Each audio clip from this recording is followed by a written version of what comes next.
No, the last Nounsdow sale was 4 days ago. Damn, so it didn't even move. Floor is still at 33. Man, I tell you what, I still remember the day the floor was hovering at 6, and I sold 2 NFTs, and I had like 7.5 in my wallet. And I remember laughing, like we were in this clubhouse room, and I was like, dude, I should just pick up a Nounsdow. I'm like, how ridiculous would it be that like I was like, the guy with ADHD has Nounsdow. Like if they have an adjective DAO, I'm really gonna be fucked because I'm not sure what that is. And like that was like, and like yeah, that aged really well as the rest of the. Oh, that's interesting. And then I mean, you got that, and you got your Bored Ape story, man. Those are some infamous stories. Yeah, the Bored Ape one was like, I was so clueless at that point. I was so Creator Coin. I mean, because that worked out really fucking well. You know, going all in on Creator Coins instead of fucking Bored Ape. I was like, oh, fungible tokens. Fuck non-fungible. Fungible is where it's at. Like that's right. The name of the game. All right. Let's get this party started. All right, let's talk. Welcome back to another episode of NFT 365. I'm back with my man Jordache. Jordache, how you doing, my friend? Man, happy 2023, the GOAT year. I love it. It is the year of the GOAT. Michael Jordan, shout out to Travi for like telling me about that. And when he did, it sparked like a art piece that I ended up creating that I dropped for our AI art piece. You know, I'm not into like, you know, I feel like the COVID years have polarized my like resolution concepts, and like I just want the world to be calm, and I just, you know, I'm not sure about resolutions. But when I heard like, oh, you're the GOAT, like 2023, that makes sense. Like, you know, right. And maybe the next year is the year of steroids because my boy Barry Bonds, you know, 24. I got my, you know, although he went 25 in San Francisco, 24 in Pittsburgh, you know, whatever. We'll figure that out when we get there, right? It's been one hell of a year. I think we could all probably agree that we're glad 22 is behind us. I was going to say, I don't think anybody's upset. I don't think anybody's upset, especially if you're in this crypto space, Web3 space, NFT space. We are happy. If you're in the world, like, who in the world right now is like 2022 was my shit? Like every tech stock collapsed. We had a war. I will tell you the people that had shorted all those stocks. They're very, very happy. Yeah, those people that like we hate on for being negative and like and predicting negativity, yet they're the ones that are living like their, you know, their best positive lives now. But I all those Tesla shorters. Yeah, no shorting. Although like, you know, shorting NFTs is an interesting concept, but you know, that's a weird you know, kind of flip on this. But you know, before we jump into, we have some, you know, I want to have a conversation around 2023, what utility means, some of the utility you and I are excited about, even breaking down some of the different ones and like how we can think about it. But, you know, if you look back on 2022, Jordache, I'm curious from your take, you know, trends or like thoughts on like things that you take out of it as like positives, things that we can look at and say, you know what, like that's going to move us better. Where does your mind go? Like, I guess, because 2021 will probably go down as like the year NFTs kind of establish themselves. One could argue the year that established the shittiest benchmark of all time, which caused 2022. 2022 is a result of 2021's bad benchmarks created by NFTs. Right. But, you know, that's when, you know, CryptoPunks, Bored Apes, VeeFriends became household names, all of that, which, you know, kind of created this space. But yeah, what's your take? What's your, you know, as we look in 2022, we try to move into the year of the GOAT. How do you look at this past year?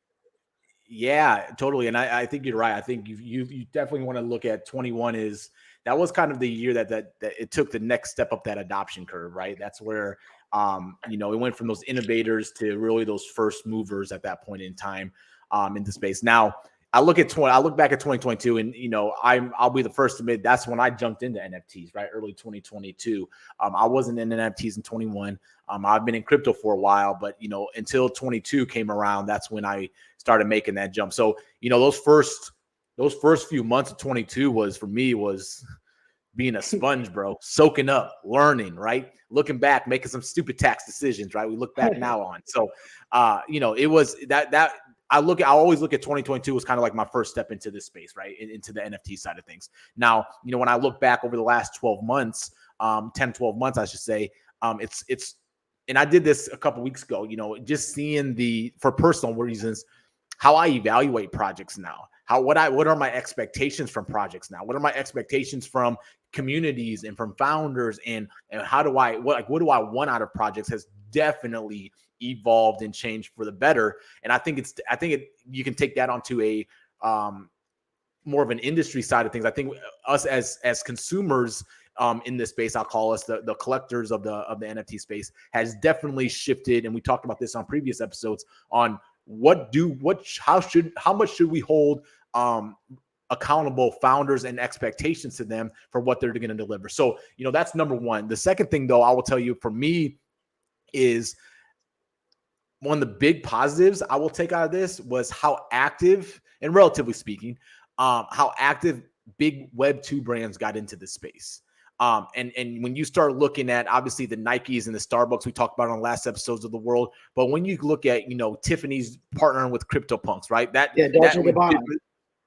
Right. So, and then you're looking at all these car companies. You got Porsche, you got, Rolls Royce, you got BMW just announced they're coming out with, some blockchain technology and NFTs for their. So like all these big brands are taking that initiative and that tells me, we talked about this before, follow the money. They're not doing this just to be cute.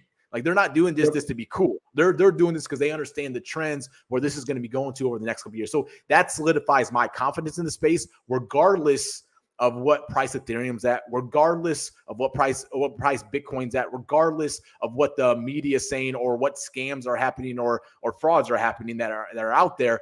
I'm confident in the long run because I think we're both in this game for the long run. So that'd be the second thing I would say. But then, the third thing I'll say, it was, I equivalent it to like the ICO 2017, 2018 timeframe of there was just a shit ton of scams and frauds, bro. Like there was industry shaking things that happened, right? And you think about like how far back it seems like years, Terra and Luna, right? Or Three Arrows Capital. Like that was years ago. Actually, it was 6 months ago. Was disruptive of all hell if SBF doesn't happen, right? FTX and SBF doesn't happen.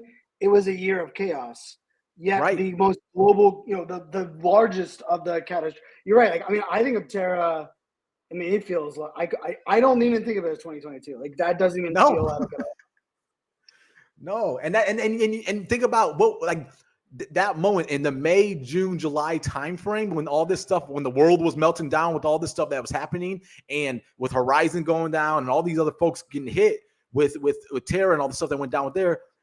Imagine if that wasn't even though, like you would tell us then, hey, that's not even the biggest thing to come this year.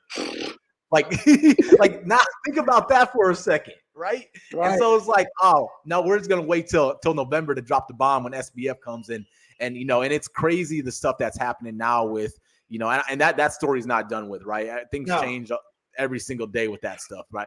But I think I'm always trying to find positives in situations, right? And I will say, I bet you when we look back, in a couple years, we can probably look back at 2022 and say that stuff needed to happen. It sucked when it happened, but it's because it cleared out riffraff. It brought in hopefully logical regulations come into play, and it cleared out what needed to get cleared out of the industry. And hopefully those people are made examples of, and you can't do this stuff in this space and we won't tolerate it. And obviously, what will happen is going to happen. But at the end of the day, those are kind of the three things that I kind of look back on 2022, that I'm always going to remember of. I got my feet wet. There were scams and there are some big brands happening in this space. Right. And that's going to be fun. Right. And I think it's going to be fun to connect the dots of the things that happened in 2022 here in the next year or two and see kind of where we're going to head at, which we can probably talk about. But from your perspective, man, what are your thoughts on 2022? It's hard, because I love where your take on that. It's hard to think that I don't think we're better off today than we were a year ago, but yet I believe we needed to have the last year to be better off a year from now.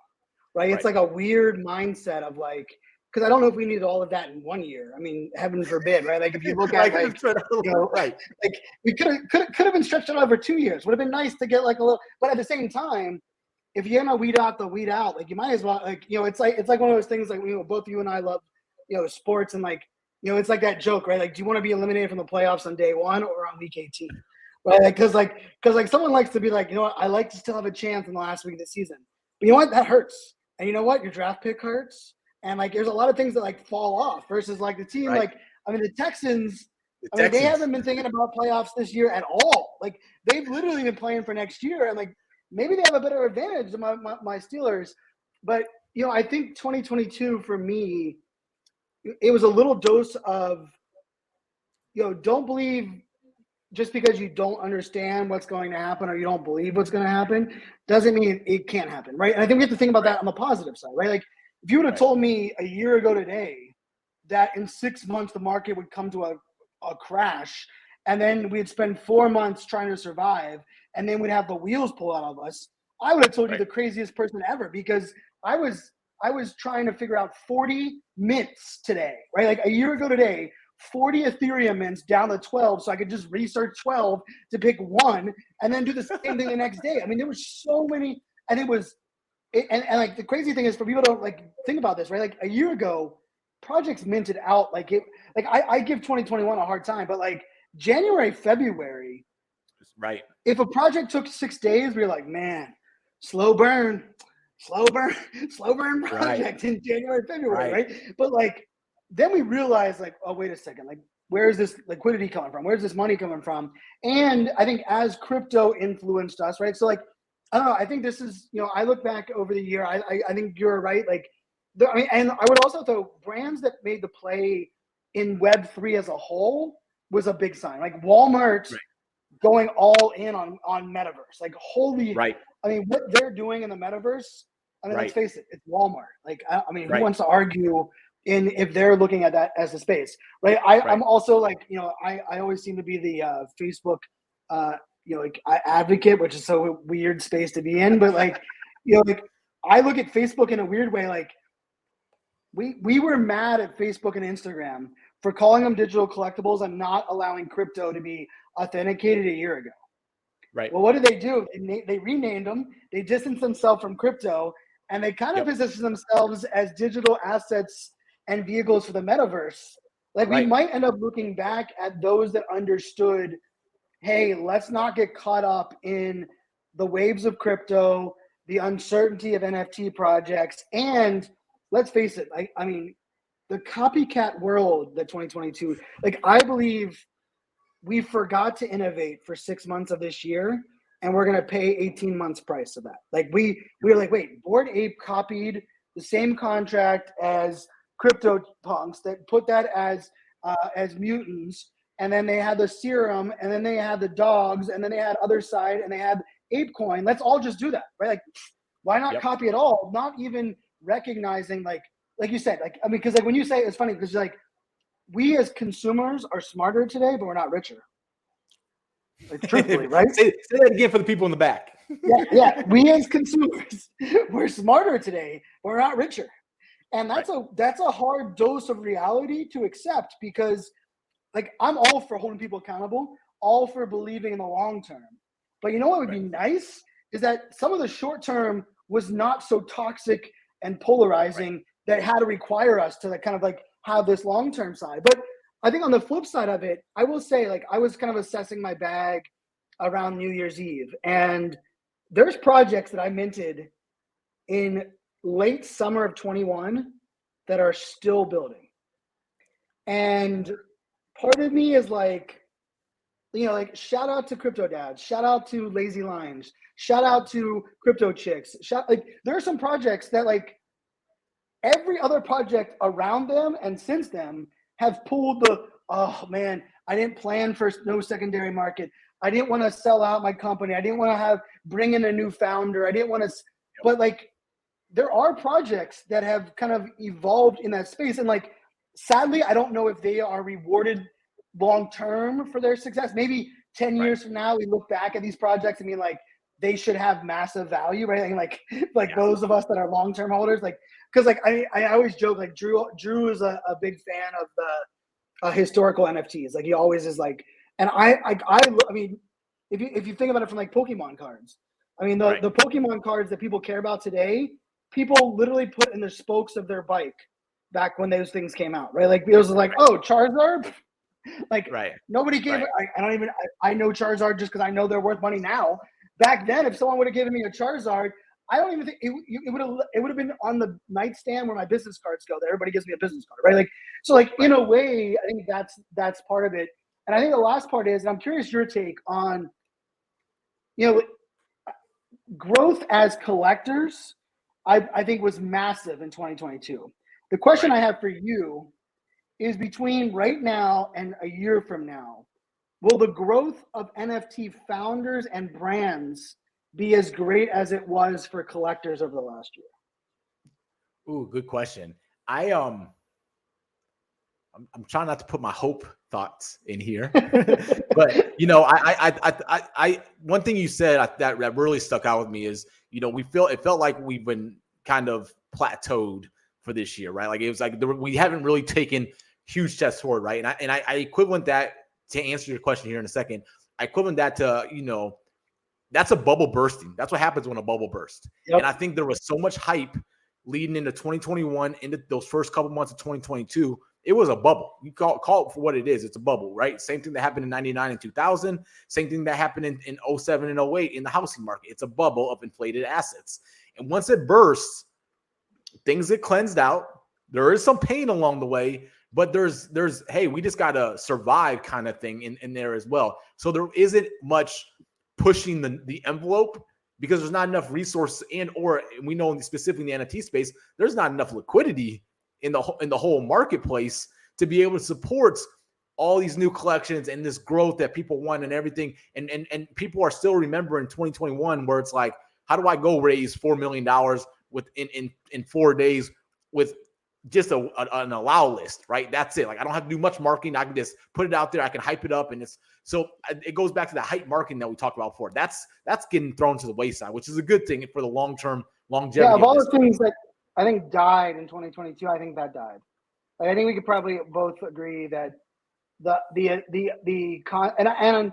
I don't know if that comes back, right? Because I don't think it doesn't. I don't even think new people in this space are prone to that hype, because even the hype around, like, because it'd be one thing if crypto and NFTs tanked in the second half of the year and the stock market, the economy, and the world thrived, right? Like that would be right. We'd be talking a whole different world, right? But like 100%. I mean, all of 2022. I mean, what they say, $16 trillion were lost. Right. $16 trillion worth of wealth was lost last year. Like, right. So like, for anyone that's listening to this, and I know we've gone into this, like, it's not even negative, it's just reality. No, but the truth is, like, anyone that would challenge NFTs, cryptos for last year, challenge where their money has been in their 401k, their hyper tech market that existed. Like, I don't care what they were in, gas, gold, like none of those things all of a sudden are better off than they were 6 months ago. So I think context on that is also kind of one of those important variables. 100%. That's where like we can't get too siloed into our space. We have to zoom out and look on a macro environment to see what else. Like we're an asset class. NFTs, crypto is an asset class. There's multiple asset classes out there that we need to sit there and compare ourselves with. Hey, how are they doing? And that exactly what you said. You look at inflation, you look at stock price, you look at tech stock prices, you look at all these comparables. It proves that, I think one thing that 2022 did prove though is crypto, especially Bitcoin, is not a recession-proof asset class, right? It was being sold that for a long time. That's what it was being sold on, right? And it proved that it's not, which is, good or bad or in between. It is what it is. So, I think all this hype marketing and all these theories, going back to what you were just talking about, this, with Bitcoin being in a recession-proof investment, a lot of stuff the truth was found out, and some of the things of the truth wasn't what we wanted to be, right? But we needed to find that out, and we just found it out in a way that we would probably love to do in a little less painful way. Now, like I said, now going back to your original question, like what is this going to look like over the next year? I personally think there's going to be a lot lot more brands jumping in 2 feet first into this space. And it's going to be a huge thing for us just from a space in overall, right? Because when you see brands like the Disneys of the world, when you see other brands that we know for decades that are embracing this technology, embracing this stuff, and they're basically putting their trust on the line for us to latch onto and new people to latch onto. So going back to your other point of like, you know, are new people going to get hit with this hype marketing? I'm going to say no, because there's too much good in the space now of people doing it the right way that they're going to drown out the hype marketing, right? Before, earlier this year in 2021, hype marketing drowned anything good out, right? That because it worked, right? It just worked. And so like people didn't have to put much effort into it. And that just shows how sophisticated a market becomes. And it's like I said, this happens in every industry. Markets and consumers become more sophisticated with what do they want, what do they like, what kind of value do they expect, yada, yada, yada. That's what's happening there. So I think growth-wise, I think we're going to see more brands in 2023 jump in. And I think there's going to be a bigger development, both from a leveraging blockchain inside the technology, not just even from NFTs, but inside of businesses and operations. I think we're going to be starting seeing that being embraced more. I think there will be more NFT collections leveraged by brands. And I think there's going to be a consistent play on the metaverse for brands. Now, I think there was expectations coming into 2022 that this was going to be the year of the metaverse, right? With Facebook jumping in and all this other stuff. I agree. I think we're still 5, 7, 10 years away from what we see, what Hollywood has sold us on the metaverse, which is Ready Player One, which is like we're all in this all immersive experience. And I would argue until hardware catches up with software, which always is a laggard. Software always moves faster than hardware. I'm going to tell you, there's not going to be people running around with Oculus headsets on to be in the metaverse for hours and hours on the time. That's not going to happen until and I think Apple's going to jump in with AR, VR glasses this year. I think that's going to be a next step. And so like, I think people the big brands are still going to start positioning themselves from a metaverse play and start dabbling a little bit more in that. But I also think, I don't know which one it's going to be. And I'm not going to try to pick and choose, but I think either entertainment or gaming is going to be kind of the next industry that's really going to start taking that next level of leveraging the technology, whether it's from ticketing, whether it's from in-game play, whether it's from additional experiences, right? And we talked about this. You touched on this a little bit last episode, but like you look at what happened in the World Cup, right? It was so rare, right? They had almost 600,000 people join their game. And what's cool about this, and I think this is we want to talk about utilities here in a second. Dude, me and you are both sports fans. Right. Like, bro, you know my criteria now with NFTs. Make me money, save me money, or give me an experience. You give me an NFT where I can go play catch with Patrick Mahomes, I'm in. Let's go. Yep. I'm wearing a Crosby jersey right now. Put me on the ice for Crosby. You go get on the ice for the Penguins.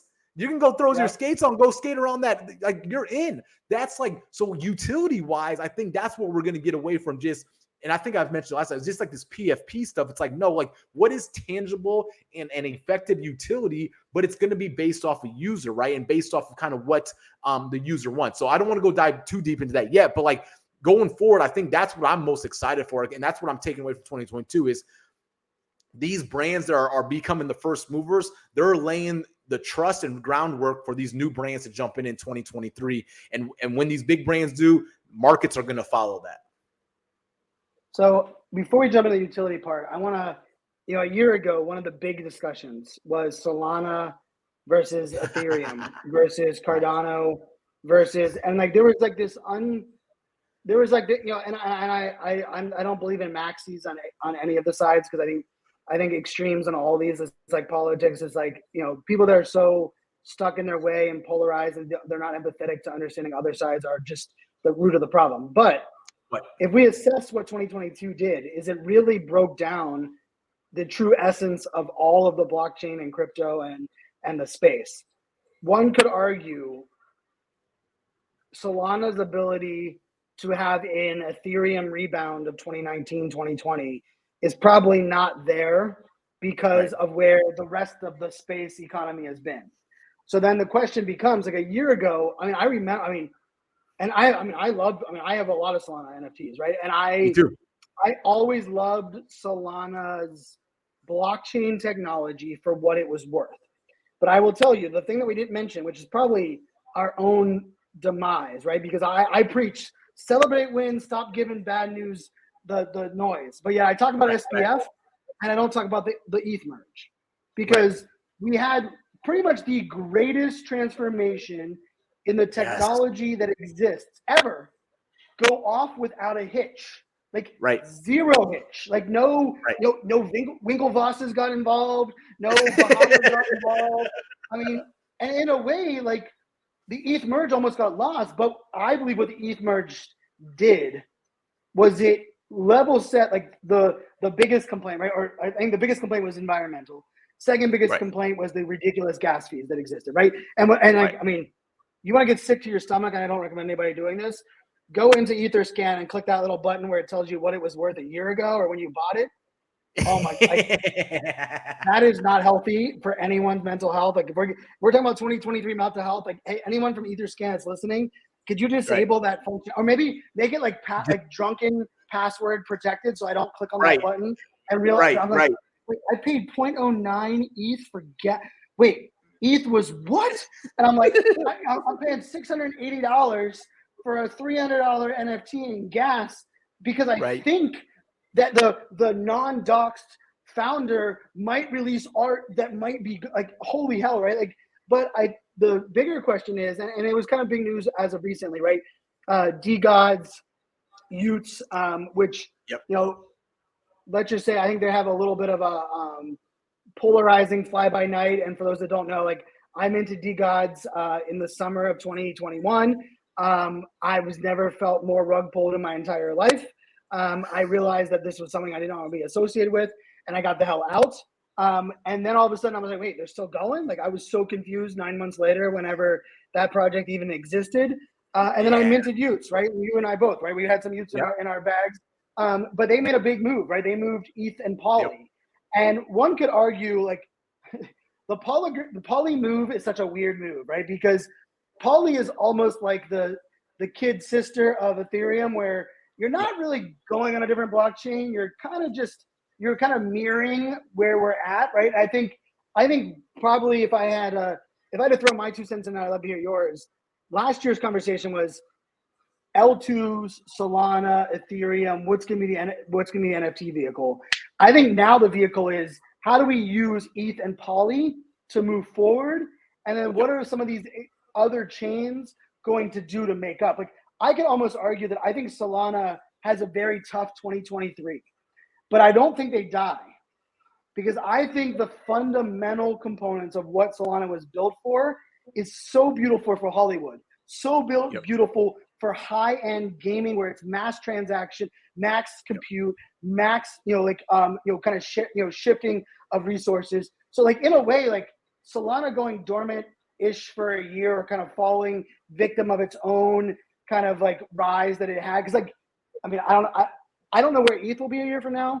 I'm pretty damn sure Solana will not be $100 for a year from now, right? Like I think that's 100%. Just like where I look at it. So what's your thoughts on the blockchain conversation? Because it's another thing. You would have told me a year ago that we wouldn't be arguing about blockchains. I would have told you you're crazy. I was like, dude, we're so early. We're going to be arguing about NFT blockchains for years. And all of a sudden, like ETH merge things happens, and everyone's like, oh shit. The bottom fell out, but like this ETH thing's pretty good. Even for fungible tokens, Ethereum is now a play. And I don't think I ever saw that coming.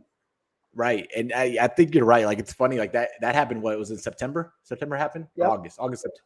And that was like, that's like in between Luna and FTX, this amazing, huge historical thing happened, but it gets lost, right? No one thought could happen, would happen, or it had been delayed for 4 freaking years. Right. And it happened in between all of that, right? Right.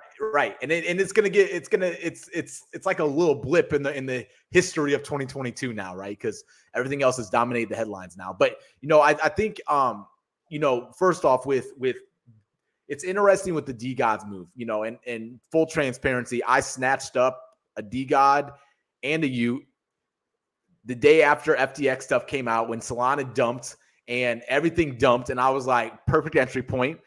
and I may bite myself, in the future, because I flipped to the next day, right? When Solana recovered by 50% and the floor is doubled, and I was like, let me take profit, right? Now, here's the thing. When I look at NFT projects now, I look at it from an ecosystem standpoint and from, a founder standpoint. I think they're going to still have some issues with dust. I don't think that's figured out yet. And I think that's a big selling point on there. And I think they're very, very close from a security standpoint, a la ApeCoin. And I don't know how they have that set up. So, like, not financial advice, how I looked at it, I was like, that was been one of the things that attracted me to it. But I think there's risk involved with that. So I took profits and I did what I did with it. So, but I do think it was a good move for them to get off Solana, because I think, like you said, I think Solana has a tough road ahead of them. And I think them being the king of the hill on Solana, there was no upside for them on Solana, like zero. Like there's the people that were on Solana's marketplace cannot afford, not like in a bad way, but they're not paying 500 SOL for a project when things are minting at 1 and 2 SOL, right? Like, and there's a smaller buyer pool over there. So I think tapping into the Ethereum side of things, I think it's going to open up their buyer pool, which is going to open up a whole new people to come into their community. So I think that was very smart. So they're not tied to Solana, but it's going to be interesting to see how it plays out, because, like you said, them playing with the whole Polygon, it is kind of like the stepsister, right, of Ethereum. I mean, it is what it is, just from a perception standpoint. Now, you look at the big brands that are jumping on Polygon, right? I think I would argue Polygon probably had the best opportunity in 2022 of all the blockchains. Like, they probably had the best, yeah. I think they were number one, just probably. With the partnerships they secured and things along those lines, I think they probably, however you want to gauge it, I think they were relatively happy with what happened in 2022. So I don't know how that's all going to play out, but I think, to your question around blockchains, I think so. ETH, Poly, I think they're going to be we're going to ride this through, and these are the leaders of the space from like an overarching thing. Now, what I do think is going to happen, though, is there's going to be blockchains that are going to be niche specific, right? So kind of like what you said with Sol. Hey, this is a great one for Hollywood, for gaming, etc. Boom, we're going to, and I think that's where their shift has to be. I don't think they can compete with Ethereum's and the Polys of the world anymore. I think they need to figure out, who are we going to serve, and how do we serve them better than what ETH is doing right now? So that means understanding who their market is, understanding who their customer is, understanding what they want, their desires, their pains, all the stuff that you need to know from niching down and focusing on customer. Because when you can do that, and you can say, hey, we own the Hollywood space, the entertainment space, the ticketing space, whatever, that is music space. I mean, like, there's right. Those are gaps. So I think that's the next evolution of blockchains are going to, because not all things are going to be valuable to run on ETH, right? We see that right now in projects we're involved with, right? Yes, gas prices are cheaper now, but when it's costing me $30 to $60 just to claim a token, like, that could be fractions of pennies if it was on the right block. Still the same utility token, right? Like, it's not like so I think there's use cases that make sense on ETH, but then I think there's going to be use cases, because, like, that's the thing. It's like within gaming, people aren't going to want to pay $60 just to transfer something over a skin or whatever it may be. And it has to be faster than Ethereum, right? Yeah, we know there's still some improvements for the network coming down the line, but so I think there's going to be the niche down blockchain is kind of the next wave of blockchains that are going to come out, and because they're going to be very niche specific, right? Because every niche has their own needs, wants, and desires. And I think that's going to be I would argue is going to be the next thing that's going to be exciting, because that just shows you I hate saying this, but, like, history doesn't repeat itself, it leaves clues. This is the same thing that happens in every single industry. There becomes a market leader, and then that market leader is going to continue to push the market forward. But then there's still going to be a lot of food feed a lot of other businesses or competitors on that space. They're just going to be focused on different niches. There only can be one market leader, right? And that's what it is, right? Like, you look at Amazon's, AWS is the world. Yes, that runs 90% of the internet, but there's specific hosting and services that are offered for specific use cases, right? That makes sense. So, like, it's the same thing that's going to happen here, and it's going to be cool to see. And I think I would actually argue there's probably a handful of blockchains that haven't even been developed yet for use cases They're gonna learn from all the all the things that happened in 2021 and 2022. Understand that they're gonna find a new use case and they're gonna build on top of that and crush it. And they're gonna move a lot quicker from an adoption because they're gonna learn from what's happened over the last year and a half. Yeah, and I think also the other vehicle on that is like right now, wallet technology is piss poor, right? We're still stuck with the same wallet technology. The fact that exchanges are even relevant still at the moment is still a weird use case. I think the Flow blockchain is built for long-term stability. We mentioned anyone that, if you're curious about like Poly and Flow and this like hybrid blockchain, and we talked about Starbucks for 30 minutes last episode you and I did. Like they're doing that right? Like they're like there's no there's reasons that like you want to be on Ethereum and pay and charge the Ethereum gas prices because of what it's going to give you, right? The smart contract components that don't exist in other blockchains. This is the fundamental aspect. If I can't write this fundamentally into Poly or into Flow, it needs to be on Ethereum. Sorry, customers, you're going to pay the price. Now, we talked about the merge. The purge and the surge are going to happen in the next 18 months. And that could really disrupt the whole game again, right? Because if those go off smooth and all of a sudden Vitalik is continuing to deliver, which, I mean, that guy's delivering. He's a little bit of like a meme generator, and like we got Elon running fucking Twitter, and we have Vitalik, but like in a weird way, I sure as hell am not betting against Vitalik in 2023, and I don't think we have a reason to, including like Ethereum.org and that group. But something that the other part of this is right now, I think there's also a scramble that even if Ethereum is where the base NFT exists, what is like the utility and how do you like manage it, right? Because like there's like some notions that say we need coins, right? We have the coins of the world, tokenomics. There's some that we need additional NFTs. Let's airdrop NFTs. There's some that say like let's just collaborate, create a marketplace that like the marketplace ends up being no better than Chuck E. Cheese's tickets that you get at Chuck E. Cheese's, right? Where you're like, I got these tournament tickets, prizes. No one else in the world accepts Chuck E. Cheese tickets, right? Like, but the Chuck E. Cheese little marketplace that allows my daughters to get a Nerf gun that I spent $150 for the $18 Nerf gun that they're all excited about. Where I'm like, what the hell did I just do, right? But like we're in an interesting space because. One of the things that you said earlier, like, and this is so crazy, right? One of the days that I knew we were in trouble. Shout out to a project called Chibby Labs. So the Chibby Apes, Chibby Galaxy. This project, in my opinion, still to this day, is one of the most innovative projects that exist. 3D art that is epic. They've had a game for 9 months that you could use in their game, right? They've had 3 collections. They were great at how they rolled out their collections. They have videos. They're active in their community. They sponsor and collaborate with great metaverse projects. Their art is top of the notch. But I remember being like, and I was betting heavy on them.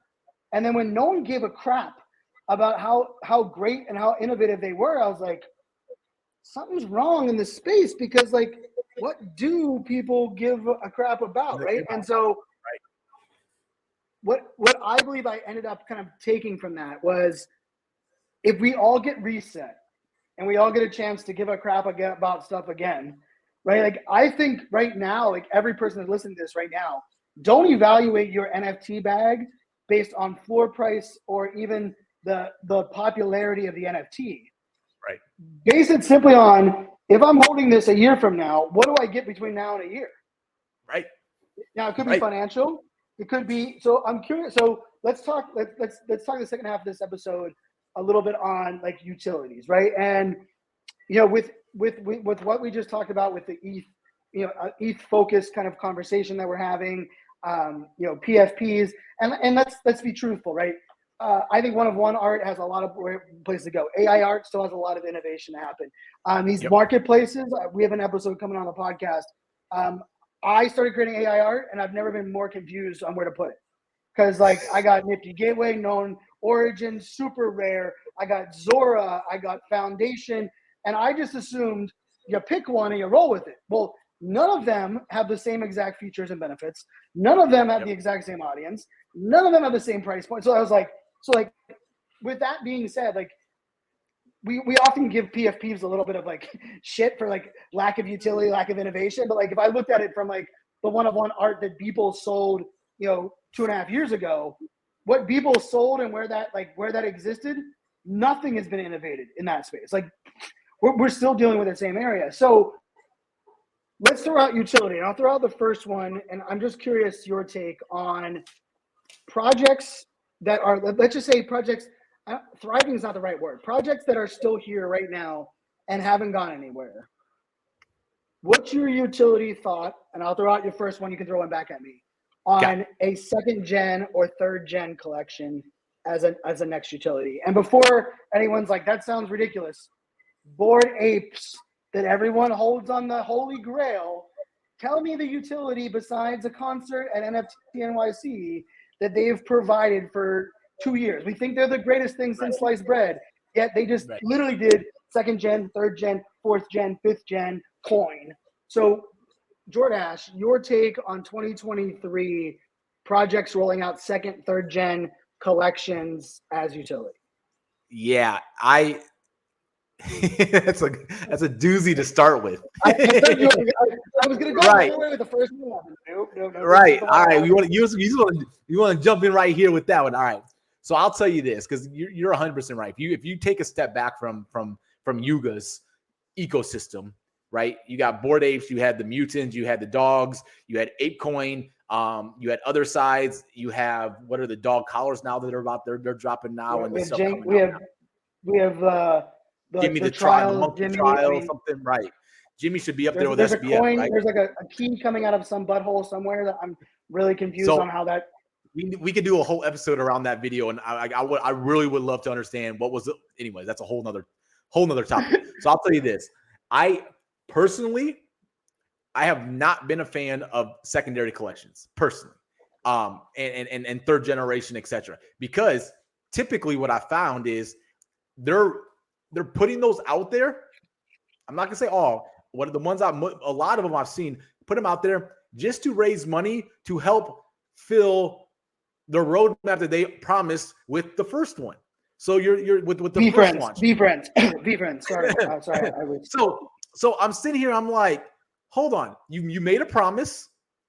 You sold out the first collection. Now you're gonna go raise a second collection to fulfill the promise on the first collection. Then what's going to happen? How are you going to fulfill the promise on the second collection? Oh, do a third collection, right? And I'm not going to call it I'm not going to use a P word, but like that, there's some schemes out there that sound very familiar to this, right? And so like I sit there and I'm like, it makes sense to have a second collection, in my opinion. If that second collection can either stand on its own, and there's a reasoning behind that, and or it fits into a bigger play from like an ecosystem standpoint, right? And so like that's where and I think the projects that have done it that way, I don't think they've done I think there's room for there's an opportunity for improvement to communicate that better with saying, here is the universe we are creating. We did the first one. Here is the second piece of this big universe that we're creating, so people can wrap their head around the big picture. I feel like people get so caught up with from collection 1 to collection 2 to collection 3, where we don't take that 30,000 foot view and say, okay, how is all this connected and how does all this stuff fit together? So I'm not totally against second collections or third collections or fourth collections or whatever.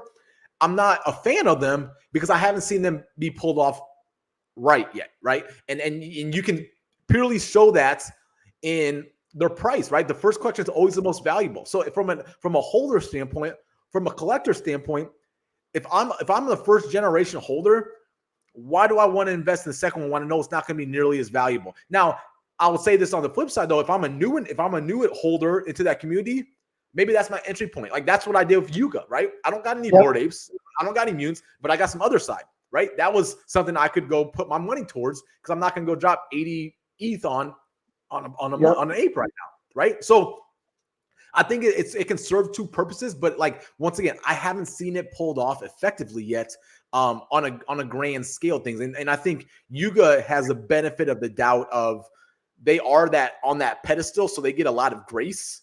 And I think that they have so much resources that they they really could care less, honestly. If someone wants to FUD their project and say, hey, we're going to tank the floor, who cares? Because we're not relying on secondaries. We got a bag of 450 million in funds we've raised. We raised 500 plus million on other sides. So like, we have the resources. Y'all do what y'all want to do with the project, right? So like, I think they have that luxury versus other projects that have released secondary. They are reliant on these mint funds. They are reliant on these secondary sales. So when they come along and they don't perform nearly as well, and they either have to cut the amount and or make adjustments, then they're really screwed because now they don't have the funds to fulfill the promises that they wanted to fulfill with the first one. So that would be, I'm just not a fan of them, to be honest with you. And I hope something changes in my mind in 2023 with these.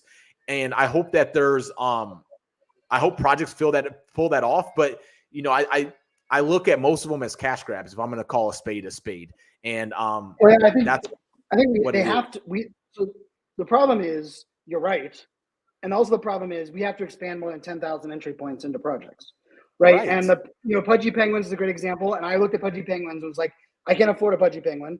I'm wearing a Pittsburgh Penguins jersey. I kind of like the art. I minted little Pudgies, and they oversaturated. Right, it was 25,000 pieces, and everyone's like, dumbest mistake of all time. I challenge anyone to go look at the floor right now. Right, I mean, 8x. 8x the mint price, USD mint price of when we minted the little Pudgies. But to your point, it took 9 months for them to educate people on what the hell they were going to even do with that expanded ecosystem, right? It's like Adidas. Like when I saw Adidas only have a 10,000 piece, I'm like, what in the Adidas has what market? How many people does Adidas serve with shoes? You think they're going to stay to a 10K piece? But to your point, almost every little queen, sister, whatever derivative like version of, they've all been crap. We need a refund, right? And I think here's anyone that's listening to this that wants to help advise other projects, come up with great mechanics to help projects that have two sets, right? They have their Genesis and they have their second one. Come up with mechanics to help them maximize value for those new holders that are holding that very low entry point. And then that also don't cannibalize the primary. I can promise you'll have work for you'll have work for the whole year if you can figure out. And I think there's places, right? Like the number of people hold, right? Or burn mechanisms. Let's start burning some of these additional ones. Like there's plenty of innovation that can happen on these second, third generation projects. But you're right. I jokingly said VeeFriends to start off because, I was so pissed off that I wasn't part of VeeFriends 1. And I went to VCon and was blown away.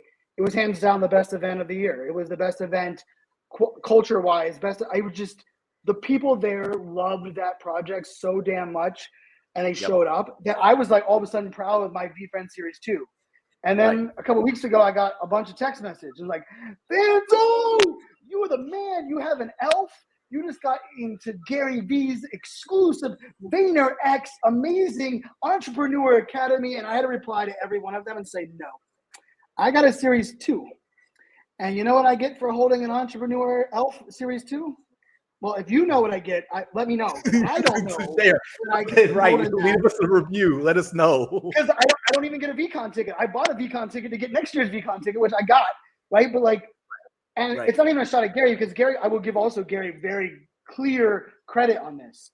He said afterwards, about 6 months after VeeFriends Series 2 came out, he said, hold on. We're not going to be doing a VeeFriends Series 3. We're going to level set this mark, and we're going to bring this entire brand and IP up, and we will not be rolling out any further. So for me, that was like I can chalk this. It's kind of like the Yuga, right? Chalk it up to the Yuga, chalk it up to the Gary V. Like those are like, it's Apple and Amazon, right? I got Jobs and Bezos. I can go those directions. But I think there's like the Pudgy Penguins. We got like the Lazy Lions, who many of us love. We have crypto dads, we have crypto moms, right? Like, I mean, I could list 30 projects that rolled out of phase 2. And here's the thing, I think, and then I'd love to hear your utility you want to throw my way. This is not a knock on anyone that delivered that second one, because where we were at and like what we were all building, there was kind of like no shit. Like look what the mutants did. Like, I mean, you were almost naive or dumb not to have the fact that there's not a CryptoPunks version 2 and version 3, like, or Me Bits version 2 and version 3, like in a weird way, like those projects kind of shot themselves in the foot because they kind of could have. But I think the bigger picture now is assess who's your holders, who's holding what, and find mechanics and mechanisms to make that work, especially I would say between now and the summer, because you have a great timeline to figure out how to kind of bring that collection into like one greater piece. Because I mean, I'm a little selfish in that too, because I hold a lot of Gen 1 and Gen 2s of a lot of projects, and I still question why I've ever bought the Gen 2 of them. But I'm with you. But we have to have it, because when more adoption happens, 10,000 pieces is going to look like a dumb. You imagine if baseball cards, when they came out, only came out with 10,000 baseball cards? Right. Like, Right. I mean, literally, the Ken Griffey Jr. 1989 Upper Deck card that is like the world-renowned card. There's 8,000 of that card alone. Just that one. Just that one. So it would be like 8,000 of like the panda of the VeeFriends, right? Like 8,000 of that individual. So we know that a 10,000 piece is not the end all be all. We know that there's going to have to be a bigger move, but let's chill that on like the utility moving forward. So I'm with you on that for just kind of conversation. And just real quick on that, I think you're right. Like if you look at I was going to go back to the Yugas and the Gary V's, right? What was it? VeeFriends 2 has what, 50,000? I think it was.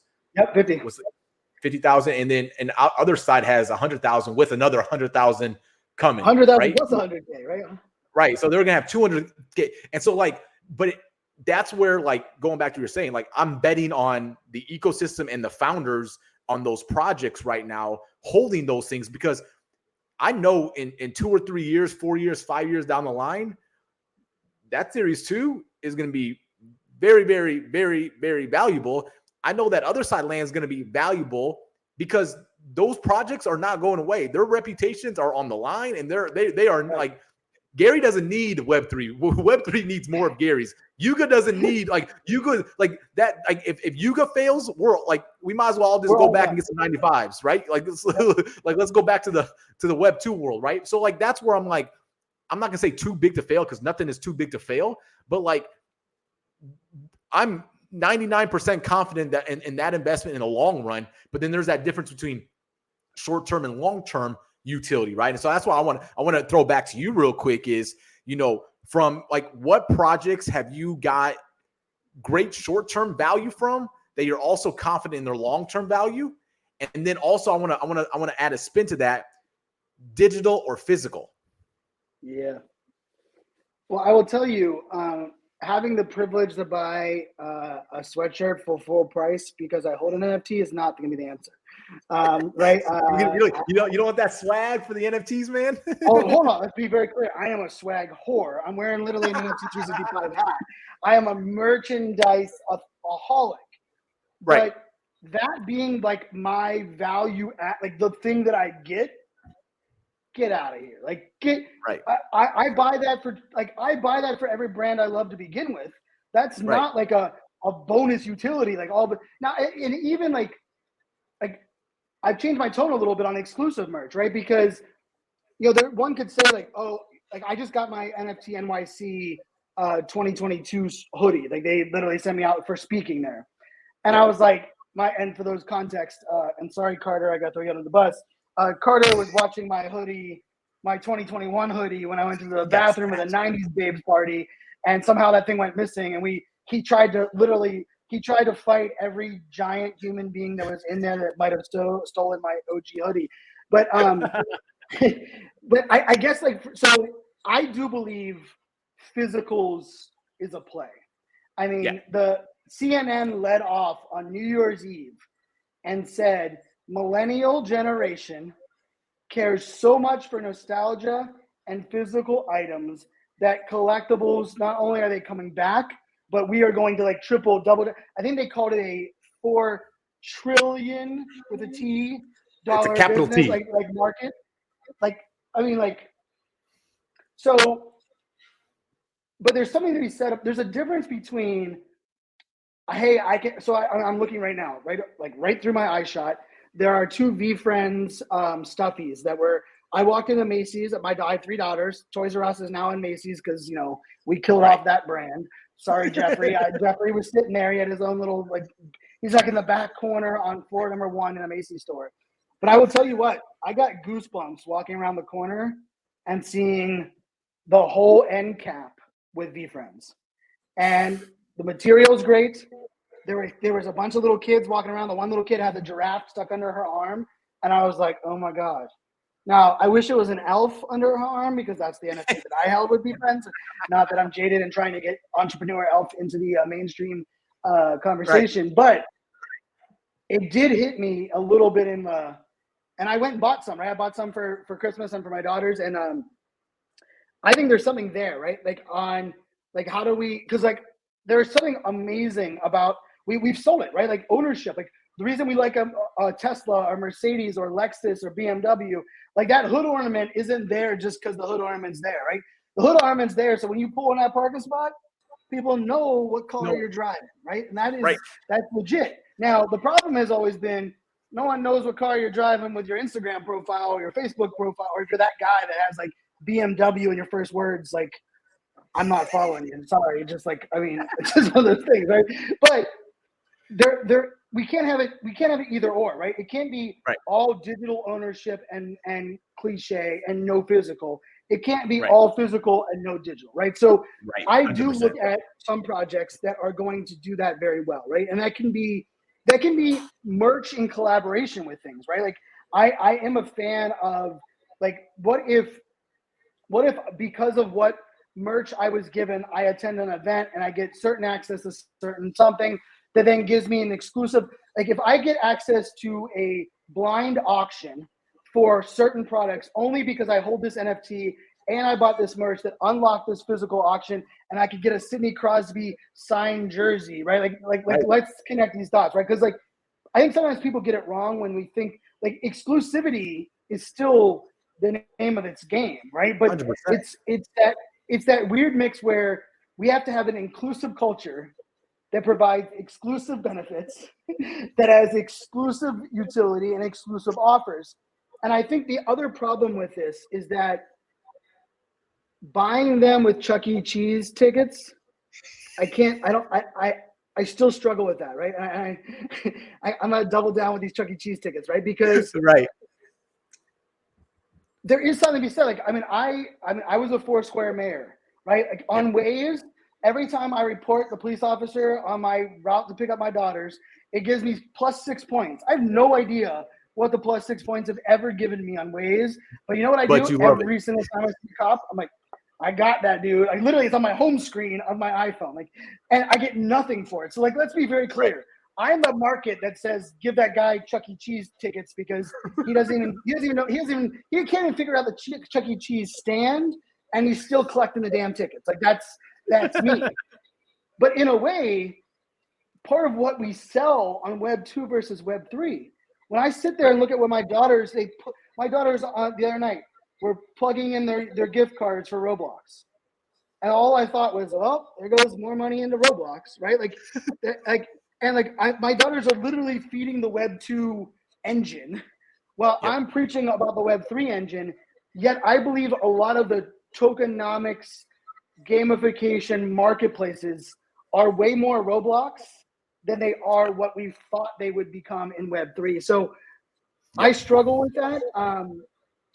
But I also think knock, knock, knock regulators, knock, knock, knock SEC, you people that are supposedly doing us favors, protecting the American people, protecting us from you haven't done shit. You've literally done us nothing. Of all of the failures in 2022, at any point, interjection would have been okay. And I, you mentioned this early on, I'm a little worried that thanks to freaking SPF and FTX, because he was the one advising these people, which let's not even get into the psychology of that. They finally started listening to somebody and they happened to listen to that dude. Dude. Right.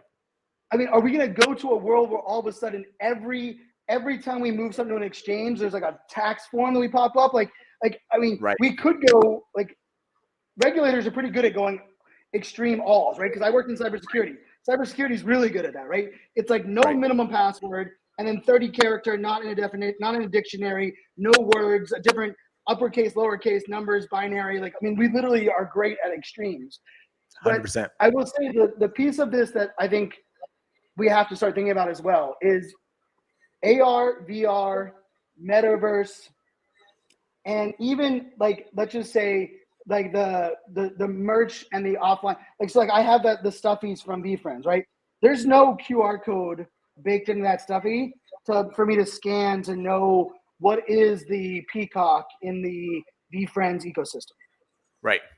Like we can't. I think this is where I would put it. I'd love to hear your take. Like, if we're going to go into the offline physical merch, physical pieces world, we have to integrate them on the blockchain. They have to be blockchainable. I was talking about this a year ago. Like, give me digital twins all day long. Give me a digital identity where it's connecting every vehicle. Because like, if you want to know what vehicle I'm driving and you want to know what my maintenance record is, why are my oil changes not on the blockchain? Yep. You know how much easier it would be to sell a car that when someone said, oh, you want to sell this car? You pull up the blockchain, you see how many oil changes they got, when they got their last tires. All of these immutable on the blockchain. Like, let's put Carfax out of business. Oh my god. Think about that. Think about how, because like, you know, Carfax exists because we realized we couldn't trust anybody on what their actual car, you know, like someone opens their glove box with all the receipts and they're like, my car. I remember my dad going through like each one of them. Like, he's like, I can't believe he waited for 3,500 miles to get his oil changed. And I was like, I'm like, what? Like, the fact he kept his receipts to me seems like he's a good dude. I'll buy his car. Right. Right. But I think like the bigger piece for me of this is that I worry is that we throw some of these valuable components, but we don't put them on the blockchain. And then I don't know if we do ourselves a favor in the long run. Like, I feel like we just go back to spinning the same wheel that we've already been to. And that's with like, I mean, I heard about these breakable baseball cards, right? Like, there's my TikTok I have a very diverse TikTok feed. And like lately it's about this company that apparently was paying some of the card manufacturers to give them certain serial numbers that would guarantee certain rarity. Therefore, every schmo like myself that thinks I have the same percentage of opening a pack and getting a rare one, all of a sudden I was duped in baseball cards, which shouldn't be like, I mean, let's face it, that shouldn't be breaking news. But I say that because I would hate for us 8 years from now to be doing the same thing with all the physical things that we buy in Web3. I mean, like, just like the baseball card world, or even like the Pokemon world, where they're breaking Charizard packets and resending them for verification, getting a higher grade and selling them for hundreds of thousands of dollars or more. Like, hey, when it's graded, put it on the blockchain, put it with a serial number. You know what? You break the case, you don't get to get regraded. It's already been graded, right? Like, these are things that like I think we have to get towards. And I'm a little worried that 2023 will be a lot of physicals, but not a lot of them that are blockchain enabled. Yeah, I think you're 100% right. And I think that's just going to take time, because I think if you think about it, like, us as consumers already have habits, right? When I go buy a sweatshirt, when I go buy something physical, like, I got habits, right? I go check out, I can go wash it, I can go put it in my closet, I can pull it out, I can wear it whenever I want to, right? Like, that's simple, right? There's always the downside when you start bringing in new technologies and things like that you can overcomplicate, and you have to change users' behaviors. And so I think with what you're talking about, by, you know, basically tying physical products to the blockchain, and from a consumer standpoint, I don't think the use cases out there why me as a consumer value that. Like, why do I care that my hoodie is on there? Why do I care that toy is on there? Now, from a collectible standpoint, that makes sense, right? From you know, we're sneakerheads, from shoes, authenticating shoes and authenticating collectibles, things like that. There's definitely a use case there, but I would argue the user experience is not where it needs to be yet. And I think that's what's going to hold that back until we make wallets easier, until we make transferring USD or fiat to crypto easier, and until we actually make that whole user journey from transferring, purchasing, buying, acquiring, storing in a very smooth way. And I think that's, if you're a UX UI designer, I would be licking my chops in this space because there's so much opportunity for improving that. I think that's going to allow for faster adoption of this. But I like you said, I think there is going to be, there's going to be use cases coming into play. And I think we look back at back at the ticketing standpoint, right? Like with the NFL and the Super Bowl, right? Like I got a digital collectible of me attending a game, a POAP of me actually attending a game, right? Now, at some point in time, there's going to be some additional utility tied to that. So I think that's where having a physical product, tying it to the blockchain that then unlocks something new or unlocks something additional for that, I think that's where more use cases are going to start coming into play. I think that's just a natural. Imagine today. So today was the Winter Classic, right? So when they scanned the audience, there were people that had there were jerseys made just for the Winter Classic, right? For the Boston Bruins, the Pittsburgh Penguins hockey game. Imagine if everyone that bought that jersey, when you went to go buy your beer was $2. Right. And it was scanned because you bought the jersey and attended the game at the physical state. The transactional terminal wouldn't have to be any different, right? When you went up to buy, you literally scan, just like Apple Pay. We know how easy that is, right? Oh, wait, they have a jersey. And like all of a sudden now I have a jersey and I attended that Winter Classic. What if someone was at that Winter Classic and they've been to the last 5 Winter Classics? Right. What if their first drink was free? Because we could prove that they went to those 5. So you're right. Like the UI, UX needs to be there. I think the use cases are going to fall out of the sky when we get some of that like functionality out there. And I'm excited to see where that kind of comes into play. Because just what you just said, like if you're listening to this, that should freaking excite you, especially if you're a business owner. Because from a business standpoint now, I will know down to my customer level. Think of a CRM, but like a walking CRM. Now I know who you are in person, what you've purchased, how much have you been to my event or my experience, all that stuff. I can reward you. And that's like, you go back to like the crux of what Web3 is. It is being able to put value back into the consumer's hands to reward them in some form or fashion. Everybody wants to talk about tokens, but exactly what you said, a beer. I was just at the Chiefs Texans game, right? Like if I was there and I got something exclusive because I had an NFT or I had a Chiefs jersey from an NFT that I purchased, whatever, like that just changes the game on consumer loyalty, as well as value that can be transferred and rewarded to individual people, right? And I think that's where I think I 100% agree. I think it's going to freaking fall from the sky, these physical in-person utilities based off of owning something that can be verified in a digital realm, aka a blockchain. But I will tell you, if I'm at that stand and I'm wanting to get a beer, I'm not going to wait 90 seconds for a transaction to go through, right? But to be able to do that, I want to be able to swipe my card or what. Apple Pay's ruined us for everything, literally. If I ain't double clicking and it's not popping up saying approved. Right. So that once again, that goes back to that user experience. Like you can't overcomplicate something. Now there's going to be us nerds that just want to use the technology and love it and are willing to have the patience for that. But I'll tell you, like my wife has no patience with tech.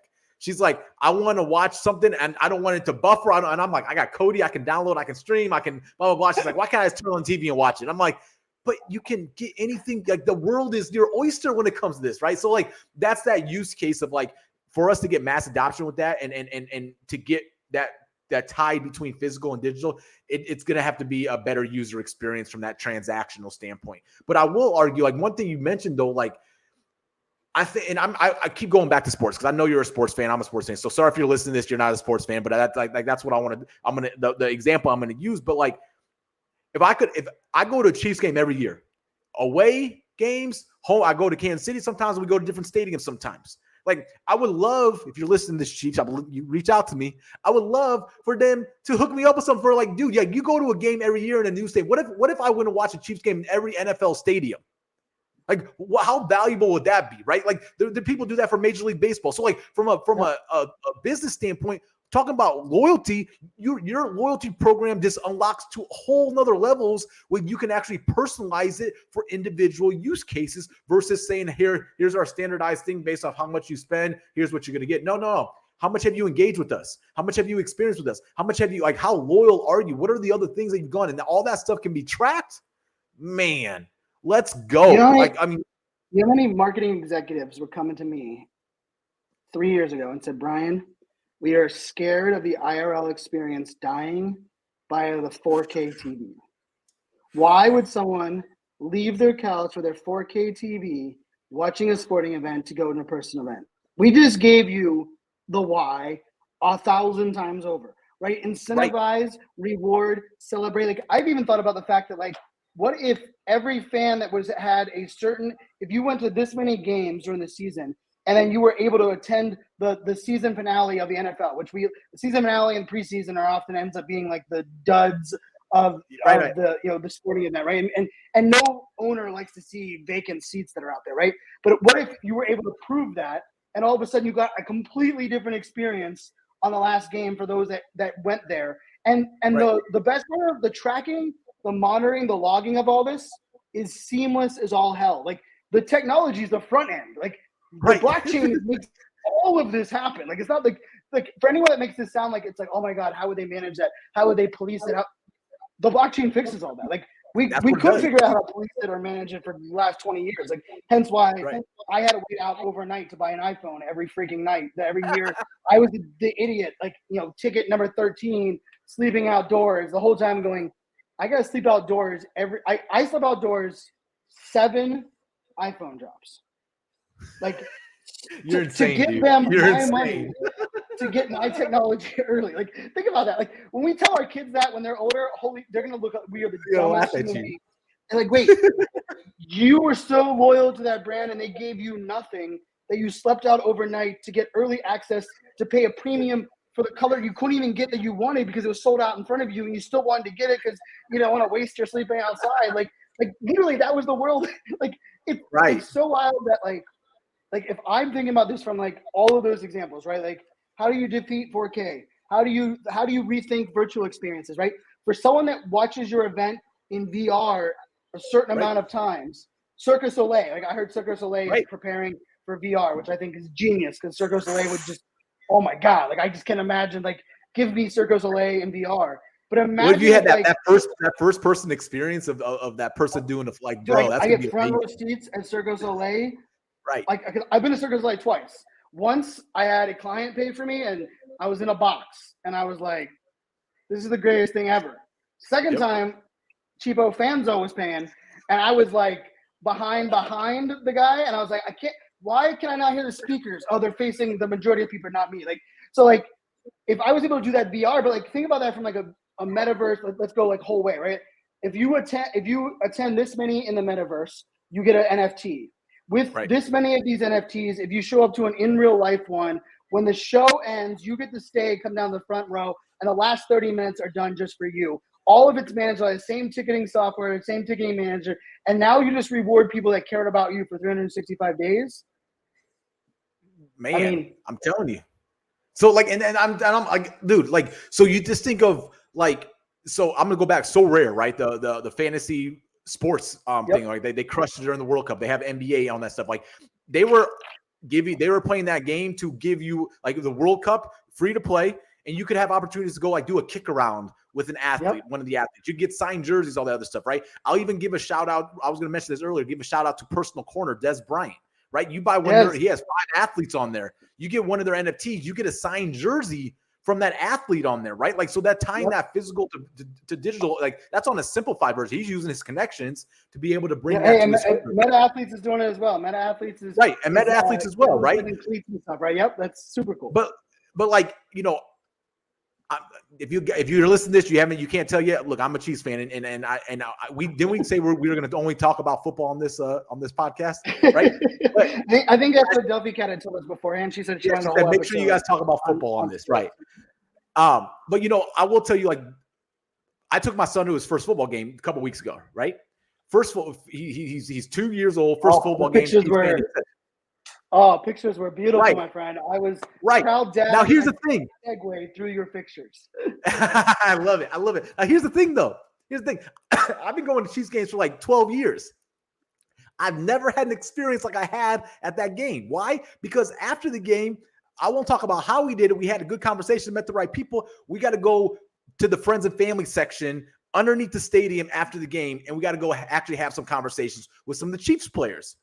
Now, I'm sitting here thinking about this. I'm like, this was like one of the best experiences I've ever had. And I'm so happy to share with my wife and my son and some of our friends. We got to experience that. Like, you know, Travis Kelce, you know, Tommy Townsend, all these people we get to meet that I watch on TV. And I'm talking small conversations, like 30-second, 45-second, Justin Reed, all this. I got a fist pump from Patrick Mahomes, right? But like, I'm just sitting here thinking about this, like, what would that cost the Chiefs if they allowed somebody to have that opportunity with showing from loyalty? I'm not saying I need to have it, but I'm saying, like, if you've attended enough games and you were entered into a raffle, that you got to go shake hands with athletes after the fact, right? People that we look up to. Now, and I'm just talking about sports. We can apply this to the music industry. We can apply this to a movie industry. Any entertainment component of this, there's so much opportunity for people that we look up to or we are entertained by, that they can have a whole nother level of access from this technology and rewarding users who are your most loyal followers, audience members, etc., customers. And so, like, that's what's most exciting. I think that's where you're looking at these brands starting to position themselves, because you can do the same thing on a physical. Some of that buys, like, you look at Tiffany's. I'll use Tiffany's as an example. We talked about them earlier.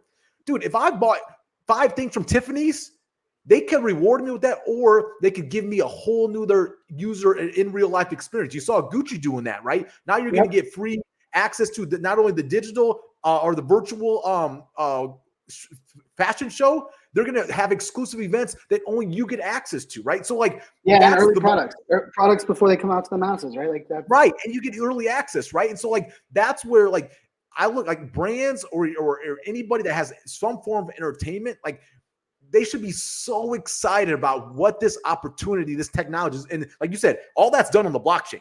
The front end needs some help. That definitely needs some improvements. But the back end, bro, that's solid. Like, that's good. We can operate off that.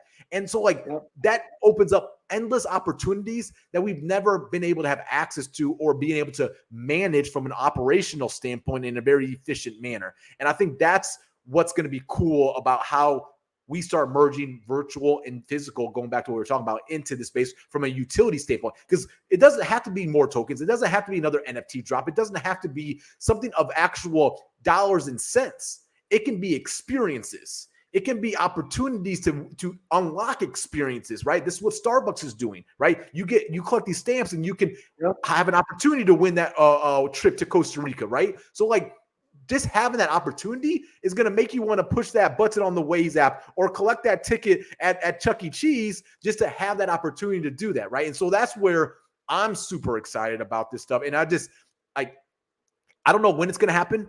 And sometimes it takes longer than what we want, just like we wanted the metaverse happen in 2022. And, you know, that's not happening. But at some point in time, we're going to look back and be like, damn, it was all worth the wait, because look what we're able to do now. And it's funny you said that whole 4K TV, because it's like change, like, people are so against change because they're scared of how it may take away what they've built right now, versus looking at it the other way of saying, how does it enhance what we're already offering the people that we serve, and what are the new things that we are able to do now with this new stuff that we haven't been able to do? Because, like you were saying, with Circus du Soleil, or what is it? Circle Lay? Circus Lay, yeah, Circus Lay, yep. So what they're doing, right? Or, like, just imagine what Disney's going to be able to do once they've been full force into this stuff, right? They're dabbling around, they're playing, and they got their R&D working on this stuff. But, like, what we know as entertainment today is going to change, because we're going to get so much different access. If I can sit at home, let me ask you this, Fanzo. One question. You have season tickets for the Pittsburgh Steelers, right? Right. Are they front row 50-yard line? No. No, let's they're just close, say 20-yard line, third from the top of the very last seat in the entire building. So let me ask you this. What if, when you bought season tickets, you were able to unlock something that would, like, from a virtual reality standpoint, be able to say, hey, I can actually see this game front row. Like just think about that, because you've bought season tickets for 4 years or 5 years, let's say. Hey, for this season, we're going to give you your tickets, but we're also going to have be able to unlock this opportunity for you to be able to watch any game you want from the front row through VR, right? Like, you think I pay money for Red Zone, NFL Red Zone right now? Like, what would I pay to be able to watch front row or on the field, right? Views that we wouldn't even have opportunities to see as fans, right? So, like, man, you know what? I mean, think about it from a fan perspective, right? We know where stadiums and teams make money, right? It's merchandise and it's stadium food, and they want butts in seats, right?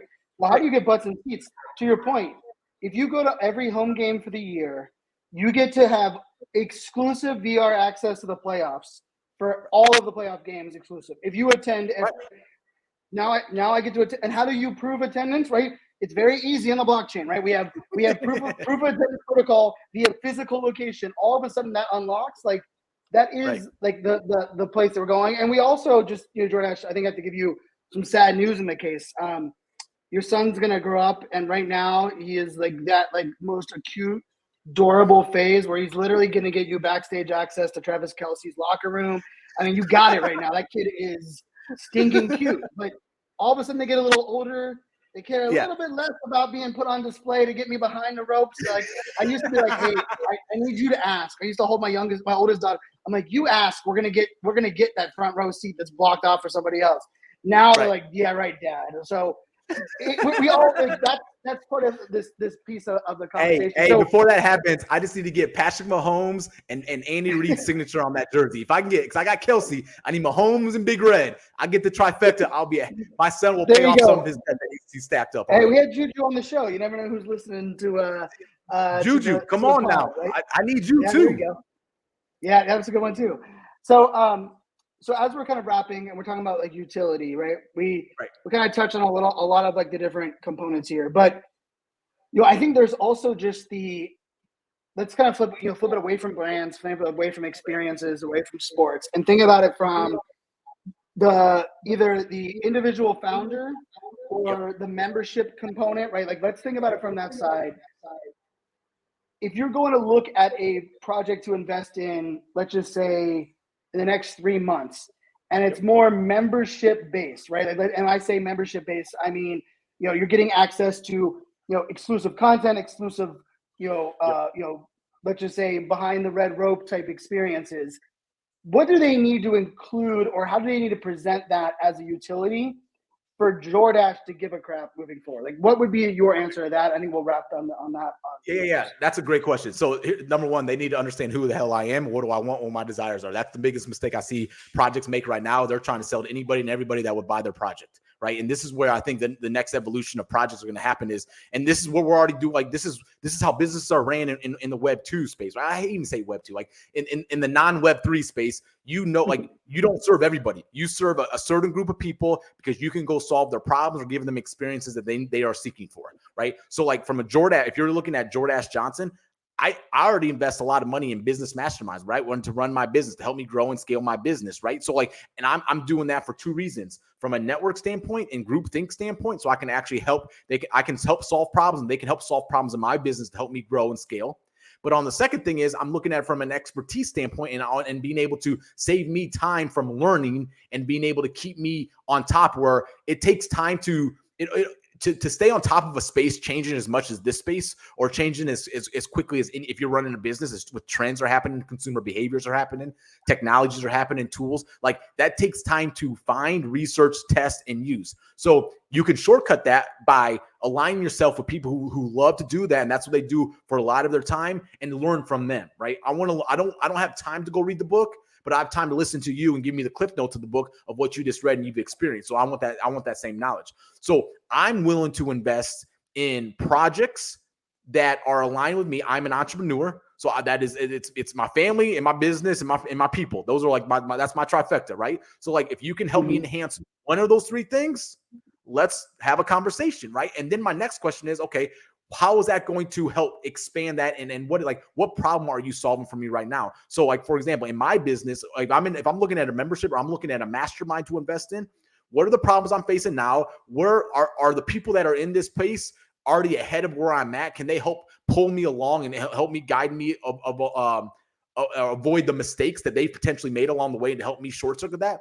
That's what I'm looking for, right? From a guidance standpoint. So it's education, it's experience, and it is expertise are kind of the 3 things that I would look for. And it has to be around something that I'm interested in. That's where like people got to understand, when you're creating something like this, you have to know who are you going after. And it kind of goes back to what we were talking about with the blockchain and niching down on the blockchain with like specific use cases and pains and problems. It's the exact same thing. So you may not have a 10,000 piece collection for a membership, it may be 1,000 people or 500 people to get started with, because I am going after specific people with specific problems or specific things they're seeking. And then we're going to expand from there, right? And it's like, you don't need 10,000 people for a membership. And I probably argue you probably don't have the infrastructure, not you, just this person that's running this imaginary project, the infrastructure set up to support that many people, right, in an effective way, right? So that's a difference between like a membership and a PFP project. You have to support them. Like, you need to give them a result. Like, what is that result?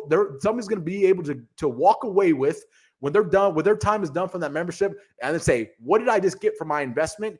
Here are the things that I can take away from. Like, that is a question that is not asked in PFP projects, right? It's not like, hey, I'm investing in, I'm not going to won't name a project, but I'm investing in this PFP. What am I going to walk away with this? No, it's usually like, well, what are they doing? And what can I get for it? Not what am I going to walk away from a tangible result standpoint.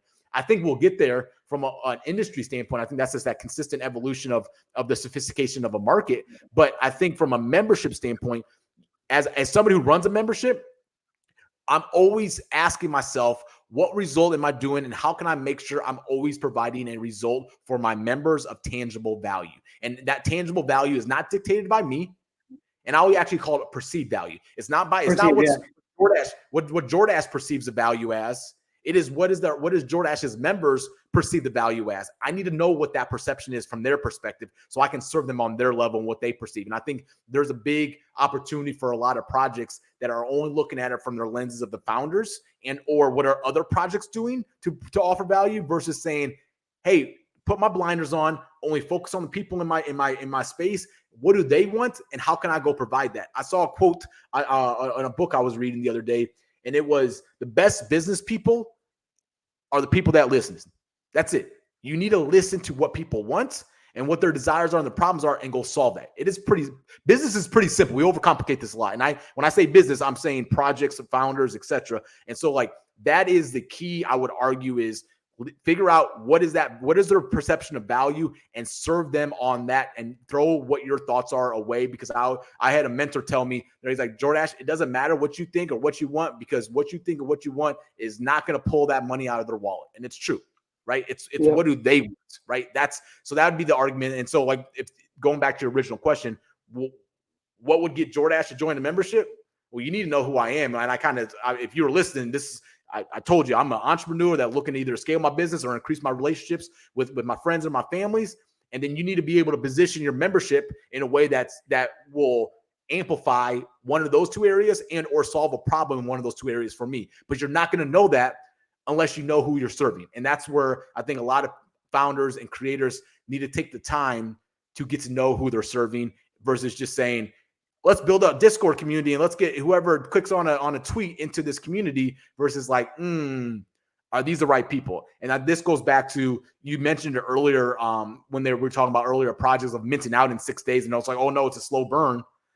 We need to get away from that slow burn. Now, I've heard you on podcasts talk about that's such a vanity metric. It's like, I would rather have a project that mints out in a year and a half that gets the right people in there than something that can mint out in 15 minutes that's going to get people that I'm not even looking to serve. So that's a big I think switch that's going to be happening in the space, and it's going to be a good thing. Amen. I love that. And for everyone that's thinking about trying to get Jordache, he told you, or you just get him Andy Reid or Patrick Mahomes autograph your NFT. So he pretty much gave you the blueprint to getting Jordache. You get access to my wallet. You knock out one of those things, you got my wallet. Let's go. I love it. So Jordache, I'm looking forward to this year. Excited to co-host with you throughout the year. We're going to bring more of this type of conversation, covering a little bit of news, covering a little bit of some of the macro and micro topics. And this is a lot of fun. Shout out to audience as well. We had a lot of great feedback on that last episode that you and I did together. People really hit me up and being like, man, I just really loved, we can't turn the passion off.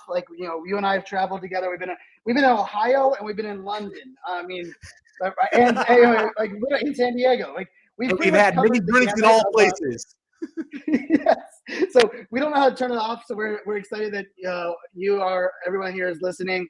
If we do have an ask for everybody, please, if you do enjoy this episode, share this out on your favorite social network. Tag us. Let us know what you're enjoying. If you have ideas or suggestions, topics, news that you would love us to cover, hit us up Jordache Johnson or iSocialFans on the socials. It's in the show notes or in the links here on the video as well. Jordache, another great episode. Another episode that we started off with just a couple small topics that we could knock out in 20 minutes. And about 90 minutes later, we got this episode in the bag. And it was a lot of fun, my friend. At least we are consistent. We are consistently at 90 minutes-ish. 90 minutes-ish? Hey, maybe that's the segment what it's called. But until next time, my friends, from Jordache Johnson, Brian Fanzo, make it a great day, my friends. Cheers, everybody.